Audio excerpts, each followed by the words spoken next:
siang untuk teman-teman yang di rumah.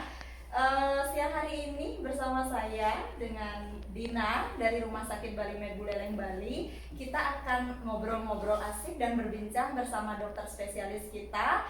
Halo yang masih stay di rumah, selamat siang. Walaupun tetap stay di rumah, jangan lupa juga kalau misalnya Anda juga harus update informasi tentang kesehatan ataupun tentang perkembangan situasi COVID kita sampai hari ini gitu ya. Nah, pada siang hari ini kita sudah kedatangan tamu untuk bincang ngobrol bareng di sini dengan dokter spesialis kebidanan dan penyakit kandungan, yaitu Dokter Aditya Prabawa. Selamat siang dokter. Ya, apa kabarnya? Selamat siang, Mbak, kabar baik ya. Oke. Nah, siang hari ini kita akan ngobrol singkat tentang topik yaitu pentingnya nutrisi makro dan mikro pada setiap trimester kehamilan. Nah, teman-teman, simak terus obrolan kita pada siang hari ini. Siapa tahu mungkin punya keluarga, ibu hamil yang sedang hamil, ataupun rencana persalinan butuh referensi rumah sakit gitu ya, atau butuh referensi dokter, boleh deh yuk diajak nonton live streaming di Instagram Bali Med Buleleng. Oke, Pak Dokter, mengapa sih mengangkat topik di siang hari ini tentang pentingnya nutrisi makro dan mikro untuk ibu hamil ini? Ya, baik, jadi begini ya, jadi Mbak Dina dan sahabat Instagram, jadi topik seperti ini adalah topik yang sebetulnya masih jarang diangkat oleh acara-acara yang serupa ya. Jadi kita seperti ada talk show, ada seminar, topik nutrisi dalam kehamilan termasuk topik yang paling jarang disentuh. Yang banyak disentuh tentunya kasus-kasus seperti preeklamsia seperti itu ya, atau kehamilan prematur ya, atau bagaimana antenatal care seperti itu sudah umum. Nah, cuman topik nutrisi ini masih jarang dibahas. Sedangkan nutrisi itu ibaratnya adalah aspek yang paling penting ya, yang perlu diperhatikan oleh ibu hamil dan keluarganya ya. Nah, jadi di sini kan yang kita bahas adalah bagaimana mengetahui pentingnya nutrisi makro dan mikro tentunya ya. Jadi ya, secara umum dibagi dua garis besar. Nutrisi itu ada nutrisi makro, ada nutrisi mikro gitu ya. Jadi pada saat ibu hamil itu dibagi menjadi 3 trimester ya. Jadi pada sahabat sekalian, jadi trimester 1 itu pada saat awal kehamilan ketika diketahui tes testing positif ya, tes positif sampai dengan 12 minggu ya, itu trimester 1. Kemudian dari 12 minggu sampai 28 minggu itu trimester 2. Kemudian 28 minggu sampai cukup bulan yaitu 37 sampai 42 minggu itu adalah trimester ketiga. Jadi masing-masing trimester itu jumlah kebutuhan nutrisinya tentu berbeda. Jadi dengan mengetahui nutrisi yang baik, harapannya adalah pada saat kehamilan itu nyaman, pada saat persalinan juga ibu dan bayinya sehat. Itu sih tujuan kita ya. Jadi nutrisi itu tidak kalah penting dibanding sekedar kita minum vitamin hamil atau minum susu hamil. Jadi sangat menarik menurut saya. Jadi banyak orang-orang di sana, teman-teman atau yang sedang hamil ya, itu bahkan masih bertanya-tanya, boleh nggak saya makan ini, boleh nggak saya makan itu, seperti itu. Oke. Kadang ibu hamil gitu terjebak ya dok. Di sisi lain saran dokter itu kadang juga ada berbeda pandangan gitu dengan mitos yang seharusnya dimakan. Contohnya kayak misalnya saya pernah dengar nih dok, kalau ibu hamil itu tidak diperkenankan untuk makan ikan laut atau mengurangi cumi gitu. Itu benar nggak sih dok? Ya. Atau gimana? Baik, jadi betul sekali ya, mitos dan fakta di masyarakat itu masih sangat beragam ya, tergantung dari tingkat sosioekonominya. Kalau ikan laut sendiri, pada prinsipnya ikan laut itu jika dimasak dengan matang atau well done itu sangat baik ya, karena ikan laut itu mengandung protein yang sangat tinggi. Jadi dari statistik dan penelitian yang saya baca, ikan laut itu porsinya itu sebaiknya 3-4 porsi per hari untuk ibu hamil di trimester pertama ya. Jadi kebutuhan protein itu sekitar 40-70 gram gitu. Sehingga ikan laut itu justru wajib dikonsumsi oleh ibu hamil gitu ya. Tapi harus matang ya. Nah, idealnya gimana sih nih dok kalau misalnya ibu hamil itu harus bagaimana idealnya pola konsumsinya kaitannya dengan kesehatannya? Nah, baik, terima kasih ya. Jadi saya bahas dulu yang tadi ya, makro dan mikro. Jadi pada intinya ibu hamil itu harus terpenuhi kebutuhan nutrisi makronya dan mikronya. Nah, makronya itu dari mana? Makro itu ada 4 macam ya. Yang pertama karbohidrat, yang kedua protein, ya. Kemudian yang ketiga lemak, tetap lemak itu terpenuhi ya. Kemudian yang keempat adalah serat. Ya, jadi keempat-empat ini harus seimbang. Itu yang makronya. Nah, saya bahas pertama karbohidrat dari mana? Karbohidrat kalau kita orang Indonesia itu biasanya makan nasi ya. Itu boleh juga ditambahkan dengan ubi, jagung ya, atau ketela sebagai pengganti nasi ya. Nah, kemudian karbohidrat itu digunakan untuk menghasilkan energi, di mana energi itu digunakan oleh ibu dan tentunya akan disuplai ke bayinya begitu. Jadi itu karbohidrat sangat penting ya. Karbohidrat dan jadi gula kemudian masuk ke sel, penting untuk proses metabolisme seperti itu. Gampangnya itu. Kemudian protein yang kedua. Protein itu banyak didapat pada ikan laut ya. Kemudian yang kedua putih telur ya. Kemudian sayur seperti brokoli ya. Kemudian sayur kol ya, atau sayuran hijau yang lainnya seperti bayam, kangkung, seperti itu banyak proteinnya, terutama ikan laut tadi ya. Kemudian lemak juga perlu, tapi kita lebih arahkan ke lemak nabati ya, bukan lemak hewani. Tetap kita mengurangi makanan seperti jeroan, sapi, daging babi, seperti itu dikurangi ya. Kemudian gampang lagi untuk serat. Nah, kalau serat itu sangat penting karena ibu hamil itu cenderung susah buang air besar ya. Itu karena hormon kehamilan itu mengganggu proses buang air. Salah satunya adalah usus agak lambat ya, lambung agak lambat prosesnya, sehingga sering sembelit. Nah, itu keluhan tuh. Jadi perbanyaklah makan pepaya, air mineral yang banyak, kemudian yogurt pun boleh. Yogurt ya, boleh dok ya. Boleh. Gitu. Jadi itu yang untuk nutrisi makro ya. Sedangkan untuk nutrisi mikro ini, nah ini yang penting sifatnya sering kita dapatkan di vitamin hamil ya. Misalnya kalau kita lihat vitamin hamil yang dijual secara umum di apotek misalnya, itu yang wajib harus mengandung satu untuk trimester pertama asam folat ya.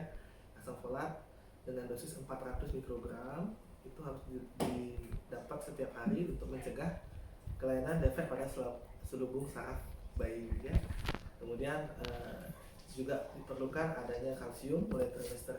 Sebenarnya kalsium itu dari awal hamil pun boleh ya, tapi akan sangat penting kebutuhannya meningkat pada trimester 2 dan trimester ketiga ya. Kalsium dibutuhkan dengan dosis 1000 sampai 2000 ya. Biasanya itu selalu tidak cukup. Kemudian yang penting lagi adalah vitamin D, vitamin A ya. Kemudian zinc. Nah, kemudian ada lagi nih untuk kecerdasan, untuk perkembangan otak dan saraf bayi itu adalah DHA dan EPA. Itu penting. Jadi biasanya itu sudah terkandung di vitamin hamil. Dan juga makanan tentunya. Nah, seperti itu. Sebenarnya banyak sih yang bisa kita bagi. Kalau vitamin hamil tentunya nggak usah bingung ya, tinggal minum setiap hari. Ternyata itu tidak cukup begitu. Ya, makanya itu yang perlu kita jelaskan. Apa sih harus dimakan? Mungkin kalau ada pertanyaan nanti bisa langsung aja ya. Ya. Oke dok. Seperti itu. Baik dok, menarik sekali sebetulnya obrolan kita dok, karena kadang ibu hamil itu ternyata nggak tahu nih apa saja sih sebetulnya yang baik untuk janinnya di dalam rahim atau untuk kesehatan dirinya. Nah, menarik sekali tadi tentang perbedaan nutrisi makro dan nutrisi mikro dok ya. Nah, untuk suplemen itu kan memang wajibkah minum suplemen atau bisa digantikan oleh jenis makanan lainnya dok? Misalnya saya nih, saya malas sekali untuk minum suplemen begitu, boleh nggak sih suplemen itu tidak diminum atau saya ganti dengan jenis makanan bagaimana?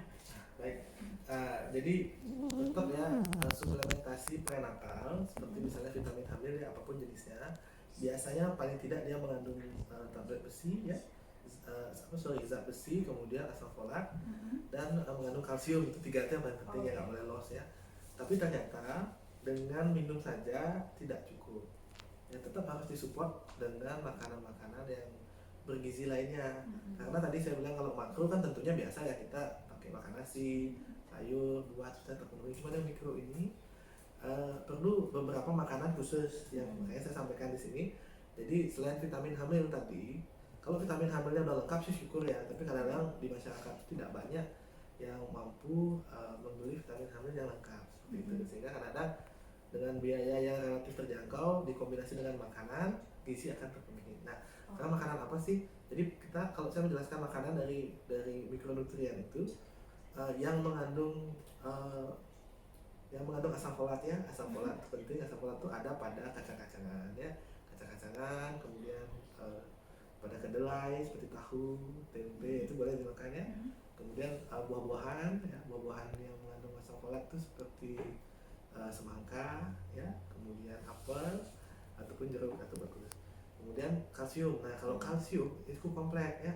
Kalsium ini tidak bekerja sendiri, karena kalsium itu dia membutuhkan bantuan dari vitamin D. Ya. Vitamin D bekerja dengan kalsium, jadi vitamin D ini sangat krusial pada ibu hamil dan sering sekali dilupakan. Dan menurut penelitian yang dilakukan di Jakarta di FKUI itu menyatakan bahwa kadar zinc, kadar kalsium masyarakat di Jakarta itu sangat kurang begitu, sehingga perlu ditambahkan multivitamin yang mengandung vitamin D. Nah, vitamin D dapat dari mana? Paling gampang didapat dari matahari pagi ya. Ya, dari jam 8 sampai jam 10 itu silakan ya berjemur, ibu hamil boleh kok berjemur ya. Sampai itu kita juga mampu meningkatkan imunitas, meningkatkan penyerapan zat besi di usus.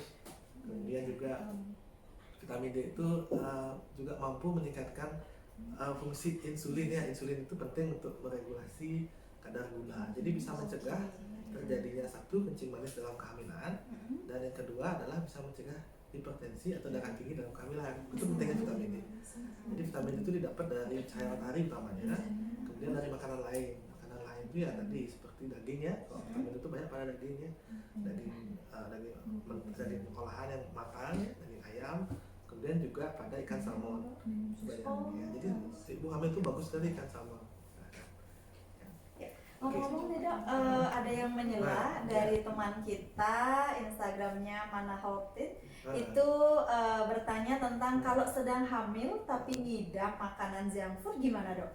Baik, terima kasih untuk sahabat Manahot ID ya. Ini saya tahu nih Instagramnya, ini punya sekalian mungkin bantu promosi ini makanannya enak sekali nih, yang ada di ini ya. Iya. Jadi ada nasi bakar yang sehat sekali ya. Bisa delivery order dok? Nah, nanti langsung aja DM di Instagramnya ya. Jadi begini, jadi pertanyaan bagus sekali ya. Jadi kalau misalnya ngidam pengen junk food ya, boleh nggak?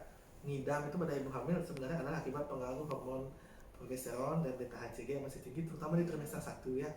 Jadi boleh nggak makan junk food? Nah, sekarang kita kembali daripada ibunya nggak mau makan ya. Jadi kita kasih dulu junk food itu kan sebenarnya olahan yang tidak baik ya, banyak mengandung lemak yang tidak, lemak jenuh yang tidak tersaturasi ya, unsaturated fatty acid ya. Jadi sebenarnya tidak baik untuk tubuh, meningkatkan risiko terjadinya penyakit jantung, kemudian meningkatkan risiko kanker. Cuman jika ibu hamil masih ngidam, saran saya adalah boleh dikasih junk food dibanding dia nggak makan ya, boleh. Kemudian tetap ditambahkan suplementasi untuk mengurangi mual, yaitu salah satunya vitamin B6. Ya.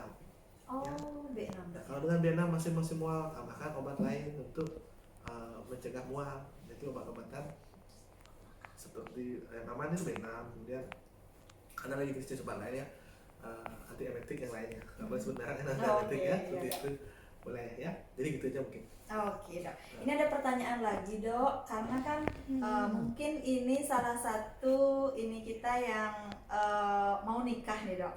Kalau semisalnya mau nikah itu kan banyak nih sekarang katanya kalau sebelum hamil itu harus minum asam folat. Nah baiknya kapan sih minum asam folat dok? Apakah sebelum hamil atau saat sudah hamil? Ya, baik. Jadi dari penelitian yang dilakukan oleh Asosiasi Dokter Kandungan di Amerika ya, American College of Obstetrician and Gynecology, itu dinyatakan bahwa pemberian asam folat dengan dosis 400 mikrogram itu boleh diberikan sebelum proses konsepsi atau sebelum pembuahan, itu selama 90 hari sebelumnya. Jadi sekitar 3 bulan.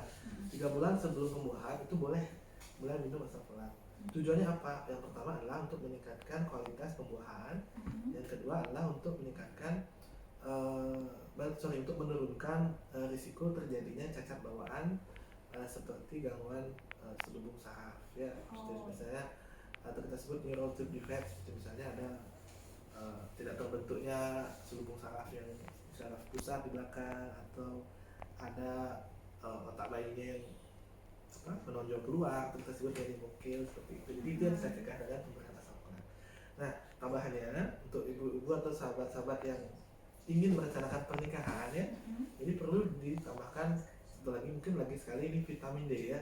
Jadi vitamin D itu penelitian terbaru eklamsia atau hipertensi dalam kehamilan sangat efektif. Jadi vitamin D diminum dengan dosis 1x1 ya, tentu diminum setiap hari selama 3 bulan, itu mampu mencegah penyakit-penyakit seperti preeklamsia ataupun diabetes pada kehamilan ya.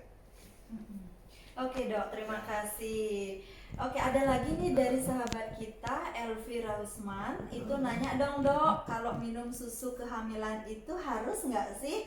Lalu kalau semisalnya diganti boleh nggak? Karena kalau setiap kali saya minum susu kok rasanya mual-mual. Nah baik, jadi susu itu mengandung banyak karbohidrat ya, karbohidrat, kemudian vitamin dan tentunya mineral ya, yang penting sekali untuk kehamilan. Jadi susu itu bisa menjadi pelengkap selain minum vitamin. Jadi vitamin hamil didampingi oleh susu. Namun jika mual, ada tipe-tipe susu yang mengandung kadar vitamin B6 yang cukup tinggi. Nah, mungkin kalau nggak boleh sebut merek, jadi saya sebut aja susu hamil yang mengandung efek anti-emesis ya, sehingga dia sehingga susu tersebut dapat mengurangi perasaan mual sehingga nyaman untuk dikonsumsi gitu. Ya, jadi itu mungkin solusinya ya. Untuk siapa tadi sama ya. Oke dok, kembali lagi ke topik kita. Nah menarik sekali, mungkin kita bahas satu persatu dulu ya. Yang pertama itu katanya harus ada kandungan karbohidrat ya dok ya. Nah karbohidrat itu ada di jenis makanan apa saja sih yang baik untuk idealnya yang dikonsumsi untuk ibu hamil gitu? Jadi mungkin maksudnya adalah bagaimana porsi yang ideal ya. Ya. Jadi untuk setiap trimester ya, seperti judul tadi, trimester 1 itu kebutuhannya 1.800 kilokalori. Trimester 2 2.200, trimester 3 2.400, tentunya naik ya. Sehingga makan itu harus makin banyak, makin besar kehamilan, makan karbohidrat harus banyak. Karbohidrat paling gampang didapatkan di nasi ya. Nasi, porsi makan itu bisa 4 sampai 6 kali makan sehari. Ya. Jadi bisa kita makan 3 kali, kalau ibu hamil boleh kok makan 4 kali. Walaupun porsinya dikecil-kecilin, tapi makannya lebih frekuent, lebih sering begitu. Nah, bahkan pada trimester ketiga mungkin bawanya lapar aja, silahkan makan lebih banyak gitu ya pada nasi. Kalau misalnya ingin variasi bisa juga dengan jagung, bisa dengan ubi jalar ya, atau mungkin dengan ketela ya seperti itu. Oke dokter. Nah kembali lagi dok, tadi dokter mengatakan kalori karbohidratnya itu harus sekian gitu dok ya. Nah kalau untuk proteinnya di mana saja sih, atau jenis makanan apa saja sih yang bisa dikonsumsi baik untuk ibu hamil terkait dengan pemenuhan jumlah protein? Baik, secara teori protein itu sangat variatif ya. Jadi protein itu dibutuhkan 40 sampai 70 gram per hari ya. Dimana bisa dipenuhi satu tentunya dari konsumsi telur ya. Jadi telur, kemudian ikan salmon ya, ataupun ikan yang lain ya. Ikan apapun yang penting ikan ya, ikan laut. Ikan laut lebih baik dibanding ikan air tawar ya. Kemudian disertai dengan tahu, tempe ya. Mungkin porsinya bisa 1 sampai 2 potong tahu dan telur. Kemudian disertai dengan susu hamil. Nah, susu hamil itu tinggi protein. Jadi protein itu penting sekali untuk proses sintesis atau pembentukan dari sel, baik sel di tubuh ibunya ataupun regenerasi atau perubahan sel di bayinya. Jadi proses pertumbuhan bayi itu pertama dia akan memperbanyak jumlah sel dulu sampai dengan selesai trimester 1, kemudian mulai trimester 2 50-50 antara pertambahan sel dan pembesaran sel. Kemudian di trimester 3 selnya membesar. Jadi pentingnya di trimester 1 protein itu. Jadi banyak-banyaklah makan ikan dan telur di trimester 1 begitu. Ya, seperti itu. Jadi bayinya gede nanti begitu. Jadi hipertrofi selnya, hiperplasia sel itu, atau penambahan jumlah selnya akan lebih baik gitu. Oke dok, sebentar dok, ini juga ada penanya yang terkait dengan pernyataan dokter tadi. Dari sahabat kita 22 Januari 98 bertanya, kalau semisalnya bayi yang lahir atau bayi di dalam kandungan itu berat badannya kurang gitu secara USG, apakah artinya ini salah ibunya yang makannya kurang? Nah itu gimana? Wah, ini pertanyaan yang sangat membutuhkan banyak aspek menjawab ya. Mungkin begini, jadi saya kebetulan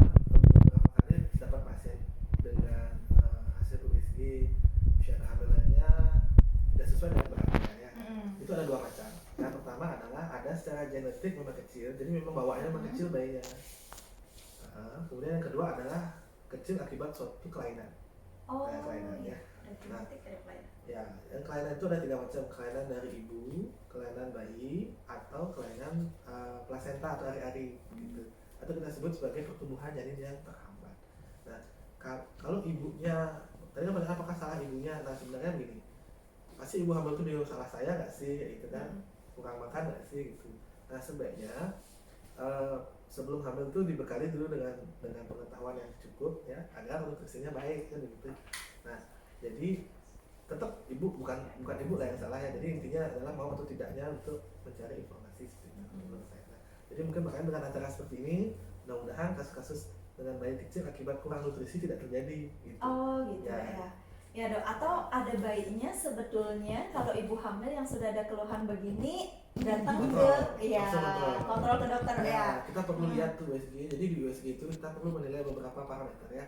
Yang pertama adalah jumlah secara ketuban. Jumlah ketuban itu sangat menentukan kesejahteraan bayi tersebut. Kemudian kedua adalah kita bisa melihat aliran tali pusat ya, aliran tali pusat atau Doppler.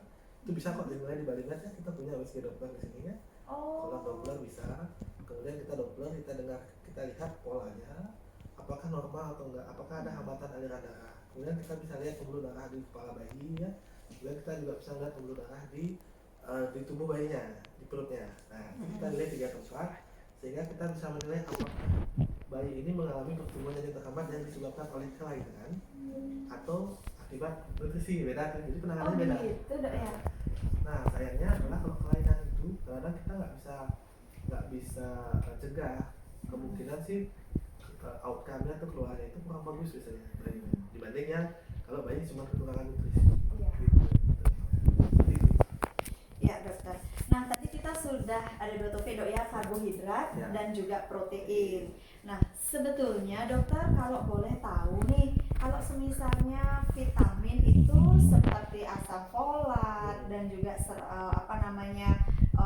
zat besi dan juga serat vitamin itu untuk makanan dengan jenis yang sama, dengan kandungan yang sama seperti tablet vitamin itu apa saja sih dok jenis-jenisnya itu? Baik, jadi satu ya berarti ya. Ini asam folat ya. Asam folat itu penting terlebih 1 ya di 3 bulan pertama. Asam folat itu biasanya 400 mikrogram sudah cukup dari vitamin. Tapi ada kata misalnya ada riwayat kelainan bawaan di kehamilan yang sebelumnya, misalnya hamil kedua ini, tentunya dosisnya harus lebih tinggi.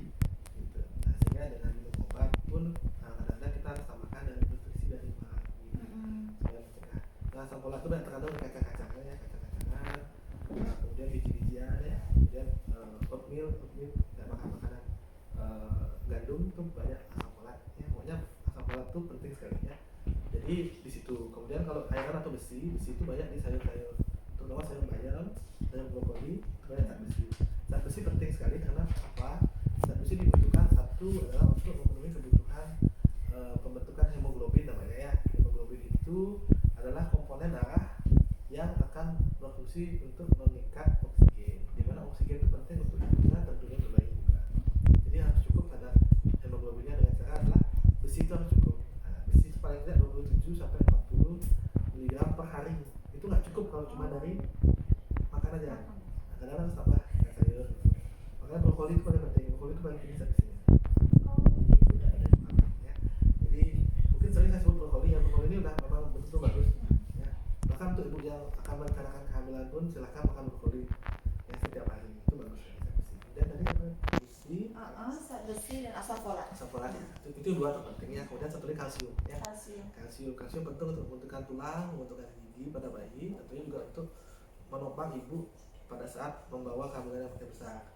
Tulang belakangnya akan jadi lebih kuat, tidak mudah keropos. Sayangnya kalsium tidak bisa bekerja sendiri ya. Dia harus bekerja dengan fosfat, kemudian juga bekerja dengan vitamin D tadi saya bilang, dan dengan zinc satu lagi. Zinc pada ibu hamil tidak kalah pentingnya. Zinc itu bisa didapatkan dari misalnya seperti yogurt ya, yogurt itu banyak mengandung zinc. Kemudian zinc juga bisa didapatkan pada buah-buahan yang berwarna merah ya, warna merah seperti misalnya merah buah naga ya. Kemudian semangka itu tinggi zinc ya, jadi itu sih. Oh ya, oke. Nah, lanjut lagi dok, Ya. sebelum ke penanya dari followers kita, lemak dok. Lemak. Nah, lemak ini gimana sih caranya ibu hamil mengontrol atau memilih jenis makanan dan berapa sih lemak yang dibutuhkan untuk ibu hamil? Karena kan biasanya rada-rada takut nih dok kalau kebanyakan makan lemak nanti jangan-jangan lemaknya lemak nakal atau lemak jahat. Itu gimana sih dok ibu hamil? Baik. Jadi lemak tetap dibutuhkan ya. Lemak itu dibutuhkan untuk pembentukan pelapis. Sel itu punya membran ya. Membran itu artinya pembungkusnya. Jadi supaya sel-sel tubuh kita dan tubuh bayi itu sehat, membrannya harus kuat dan itu dibentuk oleh lemak. Okay. Ya. Nah, lemak itu bukannya tidak boleh sama sekali, makanya itu pentingnya lemak ya.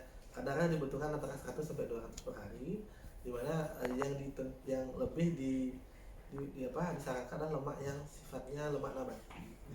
Nah, jadi lemak nabati itu bisa didapatkan dari minyak goreng, terutama ya minyak goreng. Tentunya kan pilih yang kaya akan lemak nabati, kan ada nanti. Biasanya kita pilih minyak goreng itu ada pilihannya. Kemudian lemak boleh didapatkan dari daging ayam, kulit ayam itu ada lemaknya.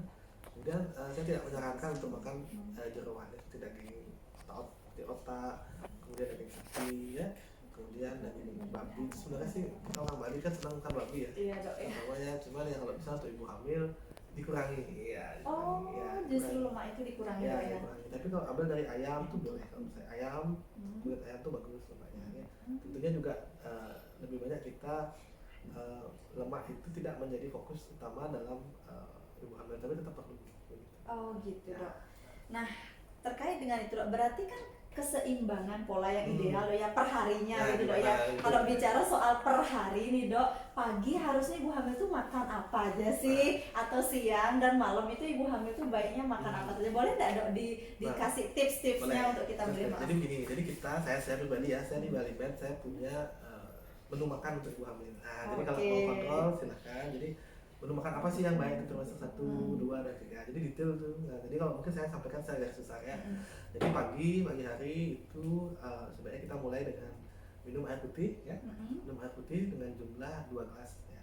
Jadi sehari itu kan targetnya 8 sampai 10 gelas. Pagi 2, kemudian siang lebih banyak karena panas, kemudian malam kembali ke seperti pagi gitu ya.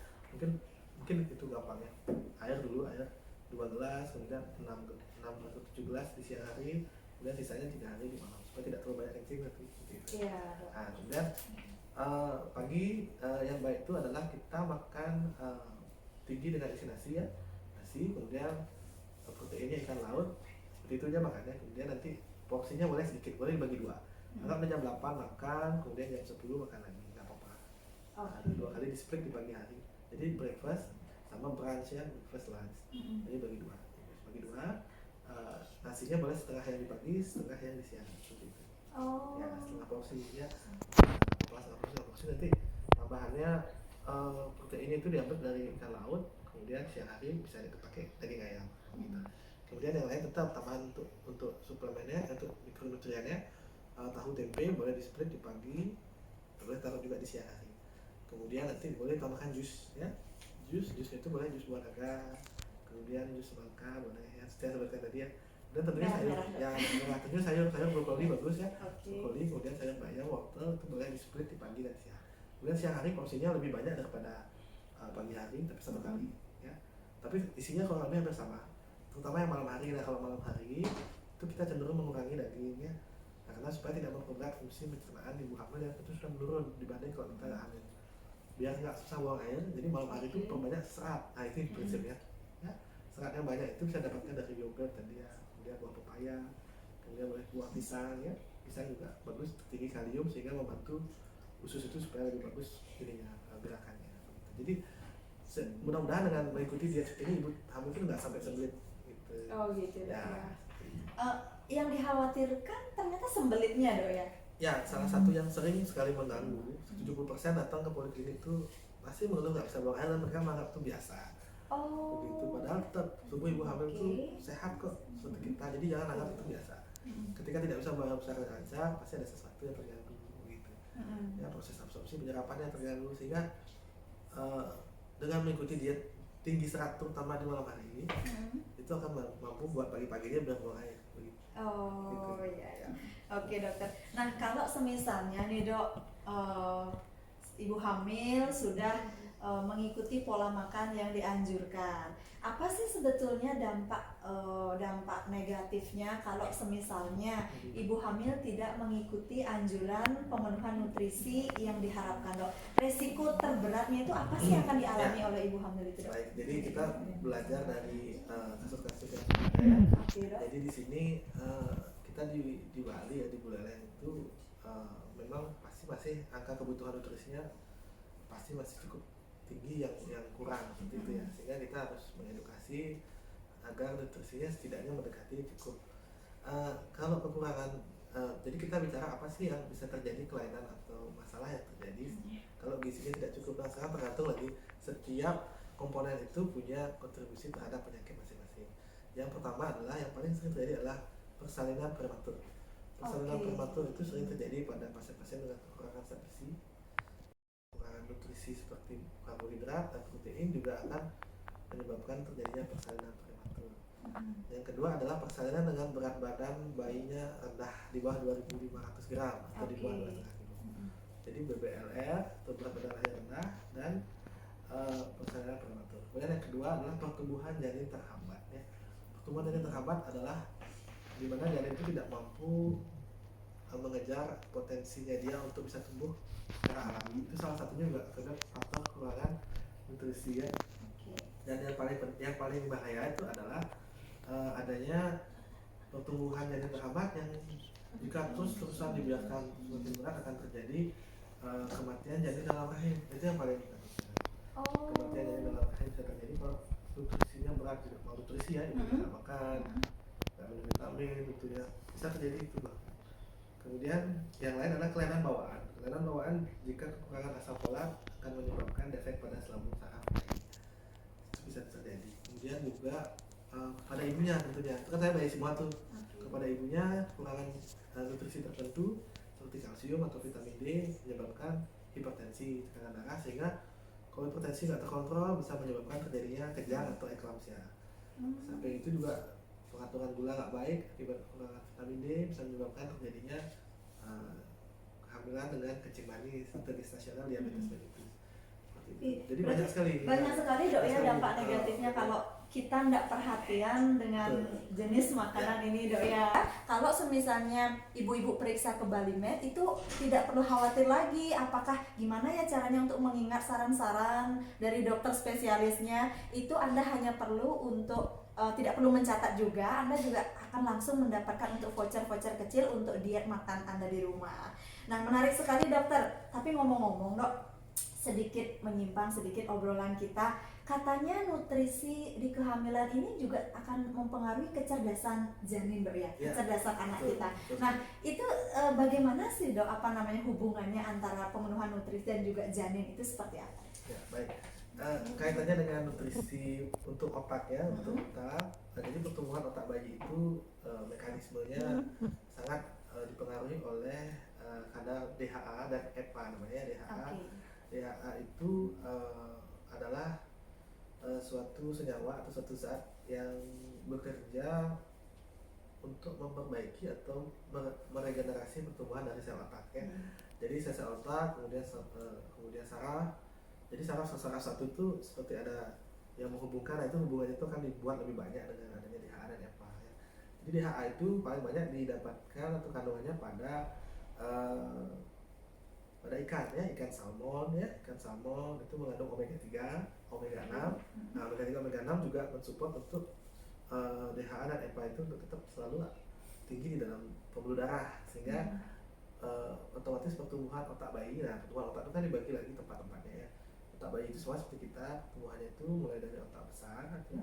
Kemudian ada otak kecil, kemudian ada bagian tengah otak gitu ya.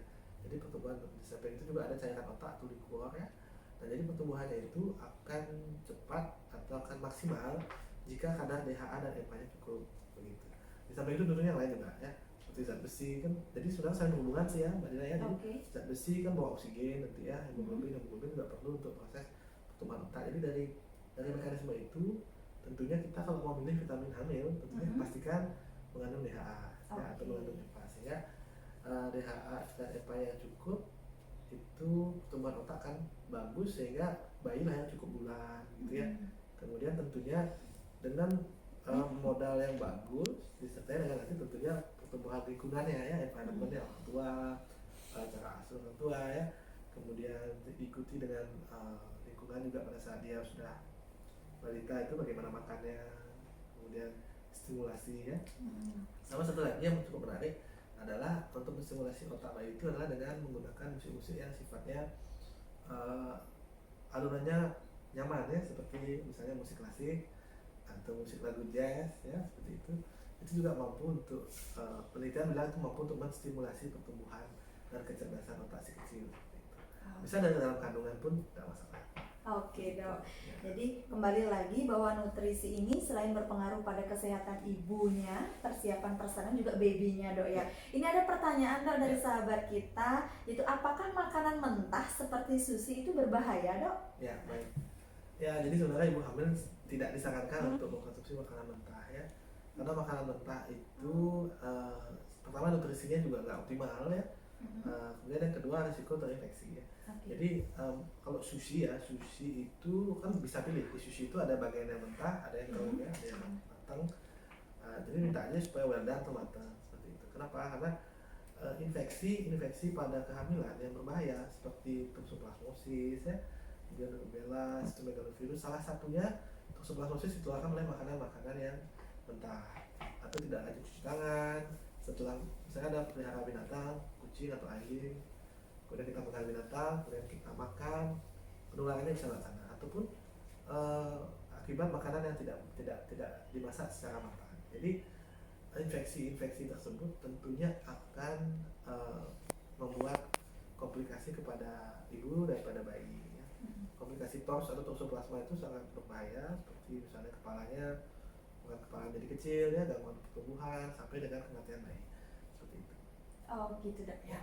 Berarti saya kira boleh dok untuk makan makanan setengah matang. Kalau setengah matang gimana dok? Sebaiknya well done, sebaiknya matang. Sebaiknya matang dok. Memang sih tidak ada yang bisa menjamin keamanan dengan baik. Kalau saya anjurkan untuk makan makanan matang selama hamil ya. Oke dokter, baik. Nah lanjut dulu dok ke topik kita saat ini, yaitu nutrisi makro dan mikro untuk ibu hamil. Nah semisalnya dok, kalau semisalnya udah mendekati persalinan nih, apa saja sih yang lebih penting gitu, lebih prioritas untuk kita makan? Karena kan kerap kali dok, mereka di akhir-akhir kehamilan biasanya cemas nih. Nah ada perasaan cemas, ada perasaan juga takut kalau misalnya bisa nggak ya persalinan normal kah, atau apapun pilihan dari persalinan yang dipilih oleh ibu.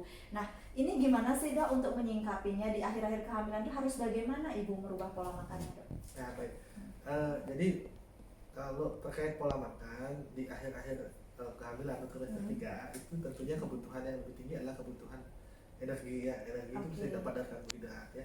Energi ini penting nanti pada saat untuk proses persalinan, menahan nyeri, kemudian untuk membuat pada saat pembukaan lengkap supaya kuat mengendang ya, supaya energinya kuat itu butuh energi didapatkan dari karbohidrat kan dapatkan dari yang tadi kembali ke nasi, kemudian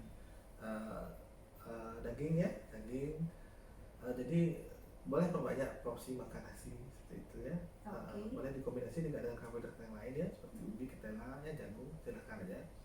Cuman itu perhatian yang penting. Samping itu nutrisi lain yang penting adalah tentunya adalah zat besi. Zat besi itu mutlak harus diberikan dan harus dicek kadar Hb sebelum persalinan ya. Kadar Hb yang baik adalah untuk trimester 3 adalah 11 menurut WHO ya, 11 gram per desiliter. Kalau ibu cek di puskesmas belum sampai 11, artinya kurang makan zat besinya ya. Sehingga vitamin K-nya mungkin boleh ditambah, disertai dengan ditambah konsumsi sayur-sayuran seperti yang tadi saya sebutkan, seperti bayam ya, seperti brokoli untuk yang mengandung tinggi zat besi. Jadi mungkin seperti itu ya. Nah kemudian terkait dengan metode persalinannya, kalau sesio cesarean misalnya operasi melahirkan gimana dok? Tetap harus sama ya, walaupun tidak mengendap. Stres yang ditimbulkan dari operasi itu akan menguras energi, walaupun rasanya tidur aja gitu ya, tapi stres operasi itu menguras banyak energi. Pada saat tindakan operasi, stres itu akibat proses pembiusan, kemudian dalam tindakan selama operasi tersebut ya. Kemudian juga pada saat pemulihan, tentunya pemulihan dengan seksio cesarean itu lebih sulit tubuh itu untuk menyembuhkan dibanding melahirkan normal. makanya saya pribadi saya sangat pro dengan persalinan normal ya. Saya normal itu kalau pasien yang minta pun kadang-kadang saya tetap anjurkan untuk persalinan normal karena dari proses penyembuhan itu kan jauh lebih baik dan untuk kehamilan berikutnya tentunya risikonya lebih rendah dibandingkan dengan bekas operasi. Iya, betul dokter. Nah, kalau semisalnya nih dari teman-teman kita mau ketemu dengan dokter gitu ya, mungkin bisa disampaikan dokter prakteknya untuk di Rumah Sakit Bali Med ini jam berapa aja, dan bisa nggak sih by appointment atau menghubungi nomor kontak dokter langsung atau harus ke rumah sakit dulu untuk appointmentnya? Ya, boleh. Jadi jika ingin konsultasi sebetulnya di Bali Med bisa. Kalau dengan saya itu mulai jam 2 ya, jam 14 siang hari sampai jam 4 ya, atau jam 16 ya, di poliklinik nanti. Kalau mau appointment silahkan hubungi rumah sakit ya. Kalau mau telepon langsung juga boleh ya. Oh gitu. Ya, WA boleh, nanti saya ada nomornya, mungkin nanti disampaikan aja ya. Oh iya. Baik, nanti kita share ya sahabat-sahabat ya. Oke. Boleh aja konsultasi langsung. Jadi saya ada nomor khusus untuk pasien, jadi nanti silakan hubungi kapan saja ya. Oke, baik sahabat-sahabat semuanya yang masih stay di rumah untuk menikmati obrolan kita pada siang hari ini, mungkin saya buka untuk penanya terakhir di live. Silakan Anda kalau mau bertanya dengan dokter spesialisnya langsung sembari menunggu. Ada closing statement mungkin dokter? Ya. Sambil kita menunggu apakah ada pertanyaan dari teman-teman? Ya, baik, untuk take home message ya. Sekarang semua di rumah nih ya, work from home, stay at home gitu ya. Jadi pada saat di rumah tentunya banyak kita punya waktu untuk mempelajari hal-hal baru ya. Salah satunya adalah untuk teman-teman yang atau sahabat yang sedang hamil ataupun suaminya ataupun keluarganya ya. Inilah mungkin saatnya bisa meningkatkan kualitas kehamilan dengan cara salah satunya adalah mempelajari nutrisi pada kehamilan. Bisa kok dicari di googling, bagus ya, atau mau konsultasi langsung boleh via WA, silakan. Atau kalau misalnya mau ke rumah sakit pun boleh ke Bali Med ya. Jadi nutrisi kehamilan yang baik ya akan membuat kehamilan itu menjadi kenangan yang manis ya, bukan kenangan yang buruk ya. Karena kehamilan itu adalah anugerah ya, sehingga dijaga sebaik mungkin sehingga nanti pada saat persalinan akan optimal dan akan memberikan kebahagiaan untuk suaminya, tentunya untuk ayah, ibu, dan nanti untuk bayinya, seperti itu ya. Mungkin itu aja. Oke dokter. Nah teman-teman dan sahabat yang masih stay juga di rumah aja, nah perlu kami sampaikan bahwasannya di Rumah Sakit Bali Med Buleleng ini memiliki banyak kebutuhan untuk ketemu dengan dokternya. Itu bisa by appointment langsung dengan dokternya, atau bisa melalui nomor kontak marketing langsung. Kalau nomor kontak rumah sakit kita ada di 0362 3307 788. Atau kalau semisalnya mau sekedar ingin tahu apa aja sih yang ada di Rumah Sakit Bali Med Buleleng ini, Anda juga bisa langsung untuk ketemu dengan tim marketing Rumah Sakit Bali Med Buleleng, atau secara pribadi langsung juga boleh di nomor marketing di 0813 3996 8403. Nah sahabat-sahabat dan juga teman-teman sekalian, kita punya layanan prioritas. Karena layanan unggulan Rumah Sakit Bali Med Buleleng ini salah satunya itu adalah pelayanan kebidanan dan penyakit kandungan. Jika Anda misalnya berencana untuk bersalin di Rumah Sakit Bali Med Buleleng, Anda akan mendapatkan layanan prioritas di kami. Salah satunya adalah dengan join member Bali Med Buleleng. Ingin tahu lebih lanjut? Silakan Anda bisa menghubungi kami ataupun ke rumah sakit untuk sekedar hospital tour atau jalan-jalan. Demikian dulu obrolan kita pada siang hari ini. Semoga bermanfaat. Tetap stay di rumah aja, jaga kesehatan selalu. Salam sehat dari kami, Rumah Sakit Bali Med Buleleng. Bye bye.